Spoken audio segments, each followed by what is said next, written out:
I'm standing in my wedding dress, and I can't breathe. My name is Elena. I'm 25 years old, and in 30 minutes, I'm supposed to walk down the aisle to marry a man I don't love. The white silk feels like a prison against my skin. Everyone keeps asking if I'm ready, if I'm happy, if this isn't the most magical day of my life.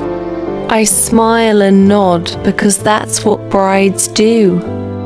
But inside, my heart is screaming a truth I've been too afraid to face. I think about Marcus waiting at the altar. He's everything a woman should want: successful, handsome, reliable. He tells me I'm beautiful. He says he loves me. He's planned our entire future down to the last detail. The house near his office, the vacation to Europe, the children we'll have. He's drawn the blueprint of our life, and I never once held the pen. My phone buzzes with messages. Can't wait to see you, my future wife. You're going to be the most beautiful bride. That as I read his words, I feel nothing. Not excitement, not love. Just a hollow ache where my heart should be dancing. I remember the first time he said he loved me. I smiled and stayed silent, waiting for the feeling to bloom inside me. I thought love would grow like a seed planted in fertile ground. I was wrong. You can't water something that was never meant to take root. The car is here. My mother's voice echoes through the door, urgent and breathless. Elena, we're running late. Everyone's waiting. But I can't move. I'm frozen between two futures, one where I say yes and lose myself, and one where I say no and lose everything else. Last week, we fought about wedding cake. Something so small, so meaningless, yet it revealed everything. I wanted simple vanilla. He wanted elaborate tears covered in gold leaf. It's just cake, I whispered. It's our wedding, he declared. It has to be perfect. I surrendered like I always do. But in that moment, I realized I've been surrendering pieces of myself for 2 years. Does he love me? Or does he love the idea of me, the quiet woman who never disagrees, never challenges, never demands to be heard? He gives me everything except the one thing I need most: the space to be myself. He remembers birthdays and anniversaries. He buys expensive gifts and plans romantic getaways. But he's never once asked, Elena, what do you dream about? What makes your soul come alive?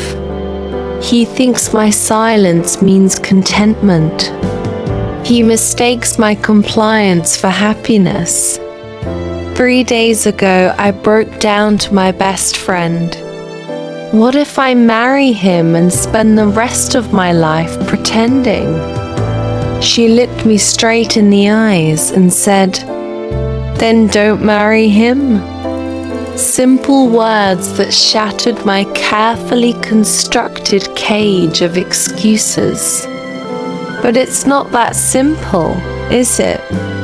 It's not just about me and Marcus.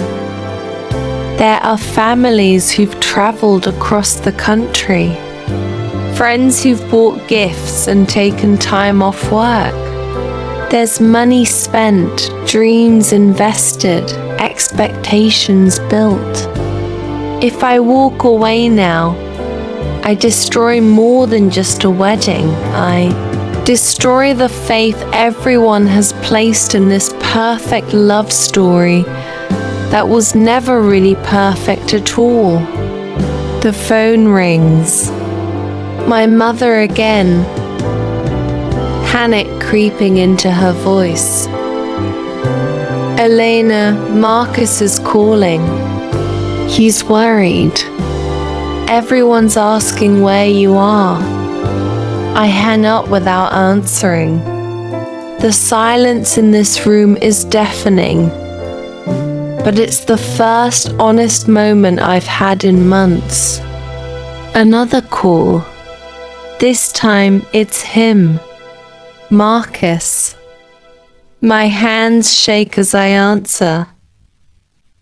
Hello? Are you okay?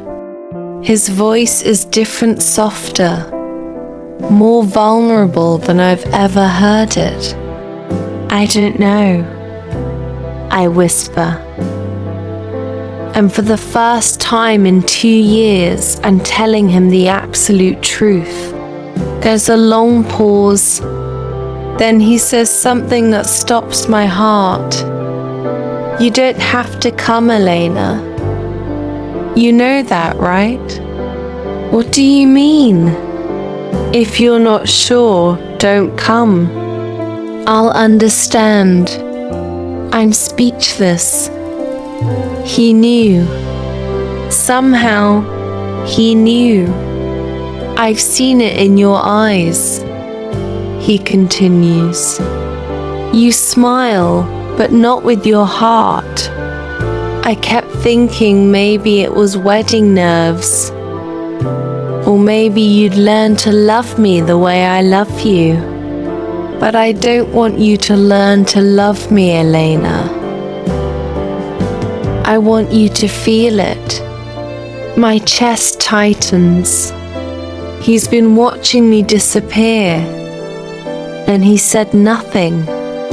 Why now? Why when we're 30 minutes away from vows that would bind us forever? I love you, he says, and I can hear him crying. But love isn't about possession. It's not about control or silence or fear. And maybe I'm not the right person for you.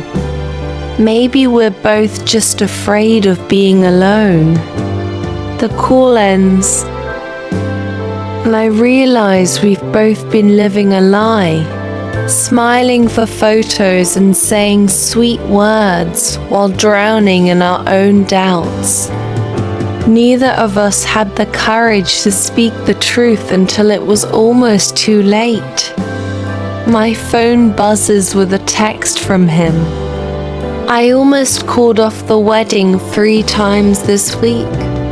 Everyone kept saying we were perfect together. But perfect isn't real, is it? We're both pretending, and I'm tired of pretending. I finally understand. I'm not selfish. I'm not broken. I'm just human. And humans deserve love that sets their souls on fire, not love that slowly suffocates them. I pick up my phone and type, "Thank you for setting us both free. You deserve someone who loves you without question. And so do I." I send the message and feel something I haven't felt in 2 years: relief. Pure, overwhelming relief. My mother doesn't knock again. Maybe she knows. Maybe Marcus called her. Maybe sometimes mothers just understand when their daughters finally find the courage to choose themselves. I think about the guests, the flowers, the photographer waiting to capture our perfect moment.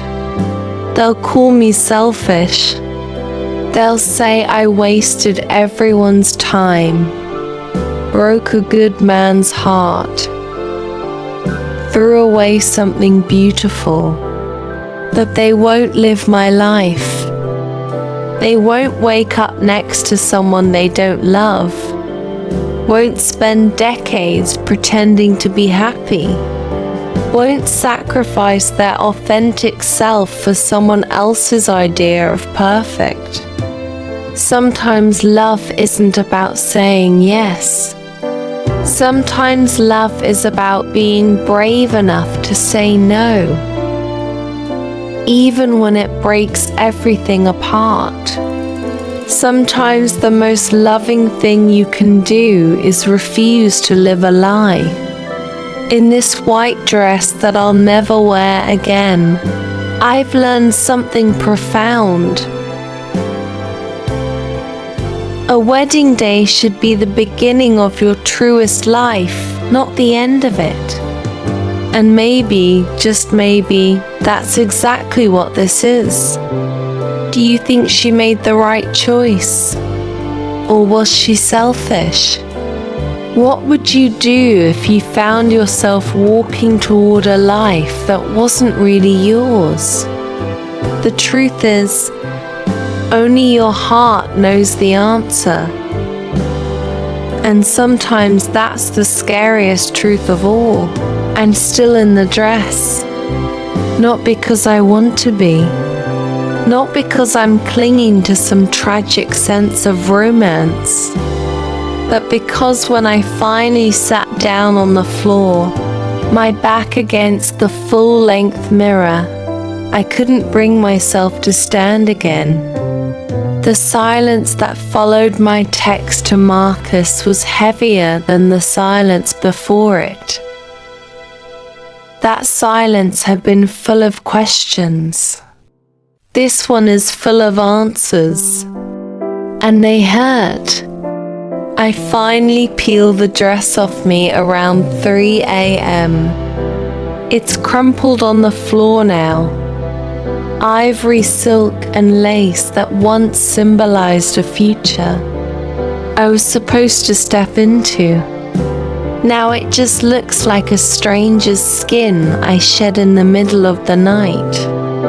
I wish I could say I felt powerful. I wish I could say it felt like a movie ending. Triumphant escape. But the truth is more complex. Truth always is. I feel like I've ruined everything. And also, like I've just saved my life. The next morning, I wake up to a dozen missed calls and texts. Some are from friends, unsure what to say.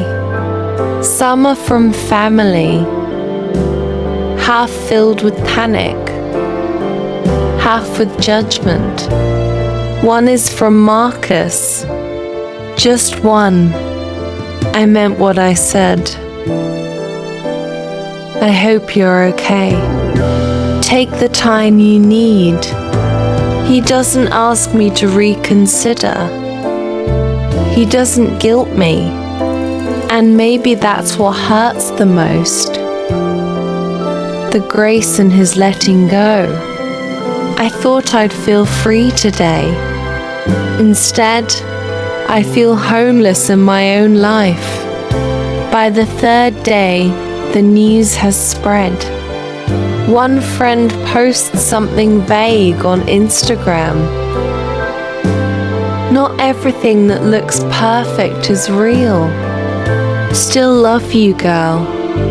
The comments swirl with speculation. I stay off social media. I don't want to read the things people won't say to my face. I'm staying with my best friend Lila in her tiny apartment above a flower shop. The irony would be hilarious if it didn't hurt so much. She doesn't ask me how I'm feeling. She doesn't offer advice. She just makes tea, hands me a fuzzy blanket, and lets me exist.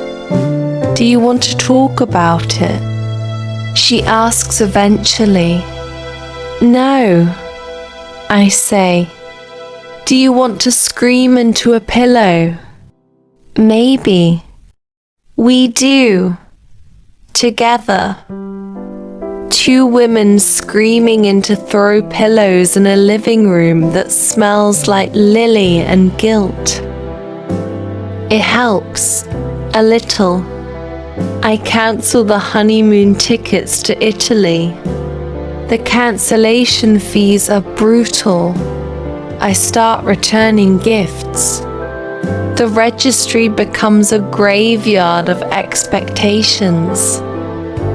Blender, duvet, champagne flutes engraved with E+M. A few people don't want their gifts back. Keep it, they say. You'll need it in your new life. They don't say it unkindly, but it still feels like pity. Marcus's mother sends flowers. We're heartbroken, but we understand. Take care of yourself, Elena. It breaks me. Her kindness. I cry harder over that note than I did on the non-wedding day. After a few weeks, the calls slow down. The questions stop. Life moves on. For everyone except me. I start working again. I'm a writer, which sounds glamorous, but mostly means I sit alone with my thoughts all day, trying to turn them into something that matters. For the first time in years, I write for me. Not for approval, not for applause, just to hear my own voice. And I realize I missed it. Somewhere between meeting Marcus and trying to be the woman he needed, I stopped writing anything that felt alive. Now, my laptop is full of fragments. Not stories yet, just truths. Half-formed, messy, but mine. One rainy afternoon, I take my journal to a coffee shop I haven't visited in years. It smells like burnt espresso and possibility. I sit in a corner seat,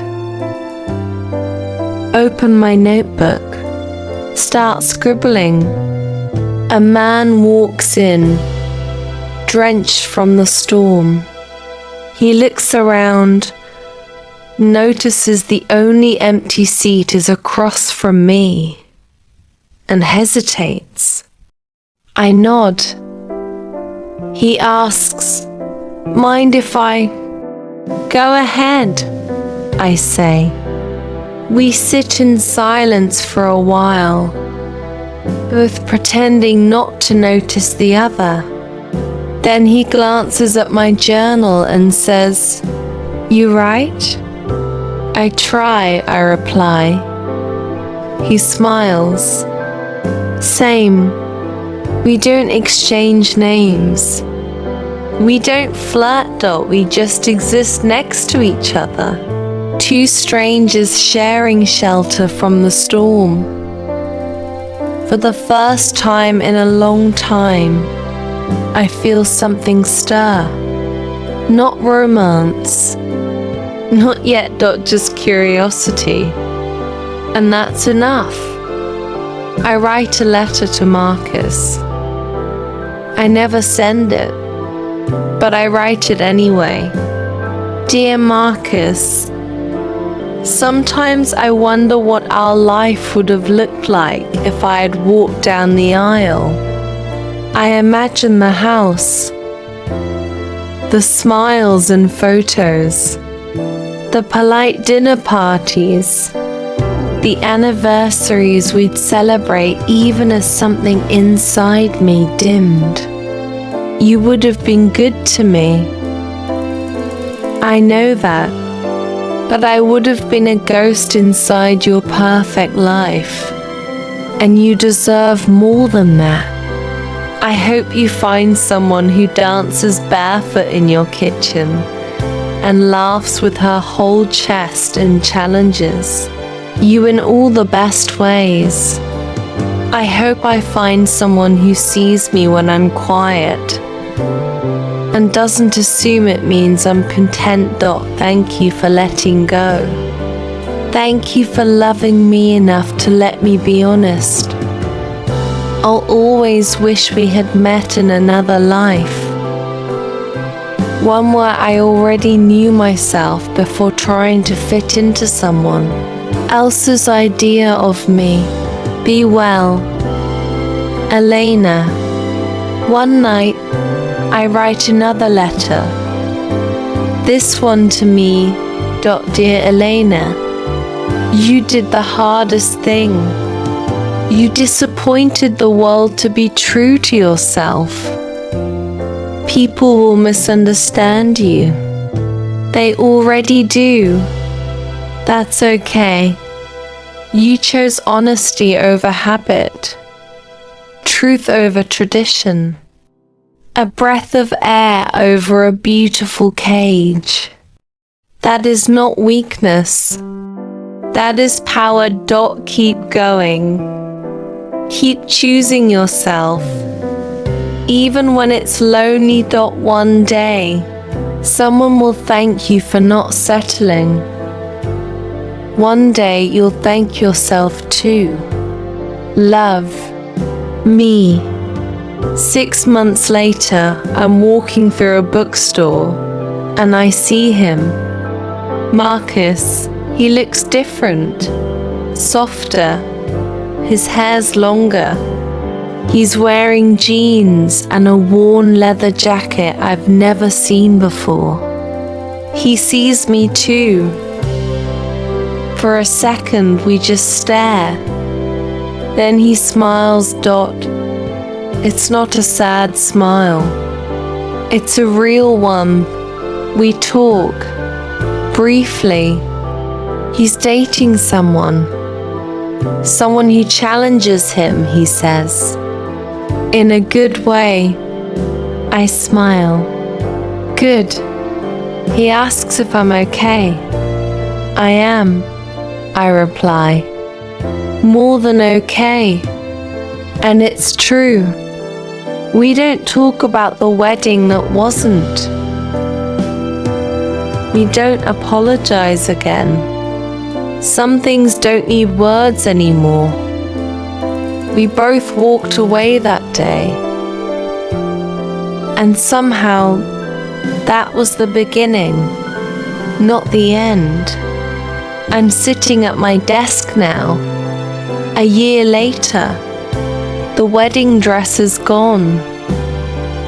Donated to a women's shelter. Maybe someone else will walk into their own future wearing it. My apartment is small. The wallpaper is peeling, but it's mine. I'm writing again, not just fragments. Stories. Real ones. Messy. Brave. True. Sometimes I still get scared that I'll end up alone. But I'd rather be alone and honest than lost in a lie with someone else.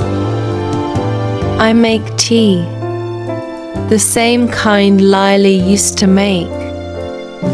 I sit by the window. And for the first time in a long time, I look out and think, exactly where I'm supposed to be.